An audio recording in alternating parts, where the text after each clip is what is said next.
Hey, turning dirt and wrenches here.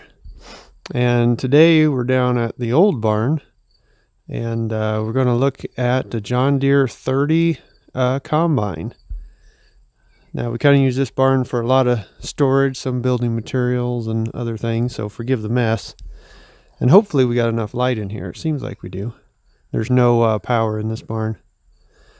But this is a John Deere 30 combine. This is a combine that you pull with a tractor and it runs off the PTO. Some of them had the option for a motor that would sit right about there, and it would be powered by the motor. You still pulled it, but you didn't have to have the PTO. But this one's PTO, just like a hay baler or anything else. Hydraulic lift on it. Let's see, I believe I do know the exact year on this because a friend of mine that has access to a lot of John Deere serial numbers looked it up and told me this was 1954. So that's been around for quite a while and still combines wheat, as you can see in my combining wheat video. Does a pretty nice job too. So let's see, where should we start? I guess we'll just start here.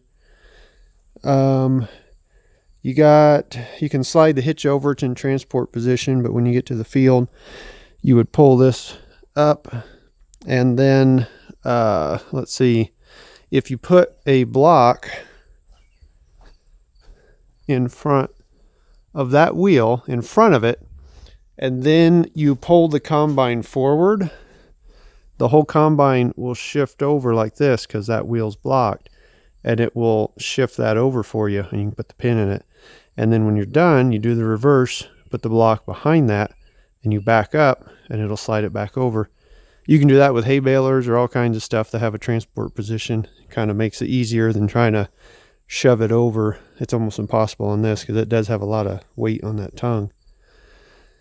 Let's see, it's got wood slats on the reel, and this is not like a hum reel or anything. This just plain straight wood slats, pretty simple. And it's actually a ground driven reel, so you got your chain right there, goes all the way back to that sprocket, and there's a shaft that goes through the grain tank, hooks to this sprocket, comes down to here, and you kind of have like almost like a lockout hub kind of thing. Let's see if you can see that. See, there's splines back in there. And if you tighten this up,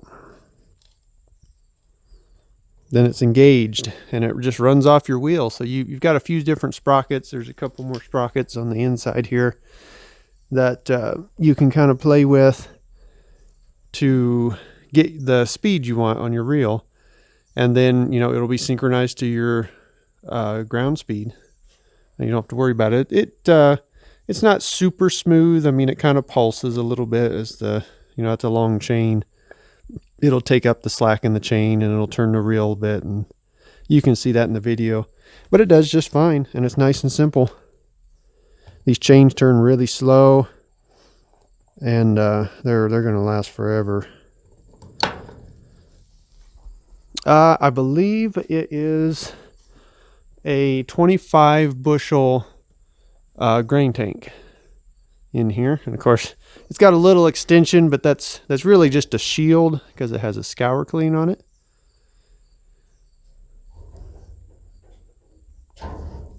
Just kind of to keep stuff from bouncing out. Here's your main gearbox, and you either have the unload engaged, or you have neutral where nothing is engaged, or I'd have to turn it over a little bit to get it into the next position, but that would engage your separator drive. And it's supposed to have a rod on it that would go up here. It's missing a bracket. There would be something that would stand up here and have a rod that you could pull to do that from the tractor, but this one didn't have it when I got it, and I mean, for only doing a couple acres, it's kind of low on the priority list to add that to it. I'll build one for it someday, but I don't mind just hopping off and changing it. let's see what else we got. This is your return elevator. So I always kind of leave this cracked so I can see it from the tractor. You know, this is where you see what you're returning back to your separator. But I just always leave it open so I can see what kind of a job it's doing, if I need to change the adjustments at all or whatnot. I've got this dialed in pretty good for that wheat, and so I just kind of leave it there and just tweak it a little bit as needed. This combine actually has a massive cylinder and concave in it. The cylinder and concave is as wide as the machine, which is almost looks like probably about 2 feet shy of being as wide as the pickup itself. So it's got good capacity as long as you got the power. And then, this doesn't have straw walkers. It has I think it's called a straw rack, which is one solid piece that moves. And then as material is pushed in, it keeps pushing the material out the back instead of the straw walkers that kind of pulse and, move the material back on their own. So it works. It's simpler. It probably doesn't separate as good as a straw walker, but it makes it simpler inside. I always thought these were kind of neat, where they're all kind of streamlined. I don't really know what they remind me of, but I always thought they were kind of neat. Kind of like the 50s cars, I suppose. So let's see here. Got your unload auger. There's a latch right here that you can undo, and that would slide over. This is it's pretty short. As you can see, I can almost reach I can reach the spout there. So I can unload into, I think I can unload into one of my gravity wagons, and I have a couple barge wagons, and that's the only two. It can actually unload into the international grain truck if you leave it in this position, and it just barely pokes over the top. But, for doing a little bit of wheat, usually you don't have to do that too much. And the wagon's just fine, but it's a pretty short unload. It was made for when, gravity wagons and flare box wagons were the, more common short ones. So the Scour clean, for those of you that don't know, you're not going to be able to see. Maybe. I brought my flashlight just in case. Yeah, you can see. There's still a little bit of wheat in there because I haven't blown this out yet. But there's a screen in there, and it's a rotary screen. It's a big circle in there, and there's all these little beaters. And so that's your clean grain elevator. Grain comes up there, gets dumped in there, and then it has flighting in the beaters, and it, slowly moves the stuff across. It's spinning real fast, but the flighting's not real aggressive so that it doesn't move it too quickly, and it just slings it against that screen. And what makes that handy, especially for wheat that you're going to eat, is that a combine will normally only take out stuff that is larger than your seed. So what this does is it takes out everything smaller than your seed, because you size the screen to be just big enough holes that your wheat or whatever you're doing won't slide through. And then what that lets it do is all the larger than your seed stuff comes out the combine's cleaning system, and all the smaller stuff comes out here. And actually there's a little spike here and these two little ears and a little box there, and you could just hang a sack here. So if you had a whole bunch of weeds, which, as you can see, mostly I just have a few tiny kernels of wheat that were a little bit too small. But if you had a whole bunch of weeds and you wanted to catch the seed and not let it go back out in the field, you just hang a sack on there and capture all those weeds that way. Maybe feed them to the chickens or something like that. But after it goes through there, it just goes out this little spout, goes right into your grain tank. And so that's why I kind of prefer using this over the gleaner. I know the gleaner would do a really nice job, but you know, there is some, you know, extra cleaning that gets done here. I mean, this is all stuff that is taken out from doing that wheat. I was surprised because I know the kernels were going to be smaller with the drought that we went through, but there really wasn't too many. I mean, this is it. There, you know, if there was a bunch of stuff, it would have piled this whole thing up. There really wasn't too much out of that 2 acres that came out. But moving on from that, I mean, this is a pretty simple machine. There's a few belts and things back in there, and there's your 2 elevator cleanouts. Here's kind of a look inside it. I'll get my flashlight to help out a little bit. You got the wood slats on this rattle chain. There's that straw rack. So on the gleaner, you had those individual straw walkers. This is the straw rack. It's like one giant straw walker. And it still has like the shark tooth type setup on the top so that the material, as it shakes, you know, is moving backwards towards the back of the machine. And you can kind of see there's some of the screen.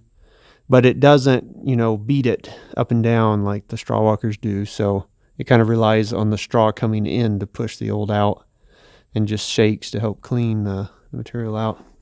Simple system. Makes it less moving parts that way.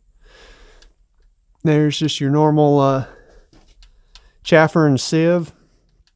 And these are actually way bigger than what's in the gleaner. This has a lot of capacity, even though I don't think you could really run that much into the machine. But it definitely got some cleaning capacity. Let's see. It's got this little deflector, because with a pull type machine, you're going to come back around just like a hay baler. You go round and round the outside of the field instead of, you know, breaking through. And you don't want your straw to be piled up where you're trying to cut. So, and especially since this machine is almost as wide as what you're cutting. So that kind of deflects the straw in, kind of like a grass board on a sickle mower, and keeps it away from where your next cut's going to be. But let's see. There's the shaker assembly. Got your fan. Not too much going on this side of the machine. They did make a chopper for this combine, and I believe it went here, the drive for it, and it would have gone back. I have never seen one with a chopper on it, but that would be pretty cool. I don't really need a chopper because we bale the straw, but I don't know. I think that'd be kind of cool. That'd be a huge chopper too. It'd be pretty wide. But that's pretty much the John Deere 30 combine. I've had this one, wow, I guess almost 10 years. Time kind of flies. This was the first combine I bought when I got a little bit of acreage. Paid $800 for it. I don't know if that's good or bad. It's not in too bad a shape. I have done a lot to it. A lot of internal stuff that you can't see. There's a pan right in front of the chaffer and sieve that had all kind of fallen apart, and we repaired that.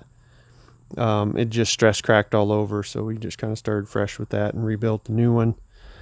The sickle's been all rebuilt, new sections, new wear plates and whatnot. That feeder house chain is new. The bars are the original. You can see those shiny bolts in there. Someone had already repaired this auger before I'd gotten to it. I believe these boards on the reel are original because they are, well, for one thing, they're really worn and weathered. I guess you probably can't see that, but there's a lot of wearing in the grain of that wood. But they're drilled for the little flaps. There's an option where you could get little rubber flaps that would help if you're doing really short crops, maybe like clover or seed or something. And then the flaps would just, brush gently right over the top of the sickle and move the crop in. So they're drilled for that, which is a factory option. So I'm thinking those are original, which would be kind of neat if wood had survived that long. The fan blades are wood too.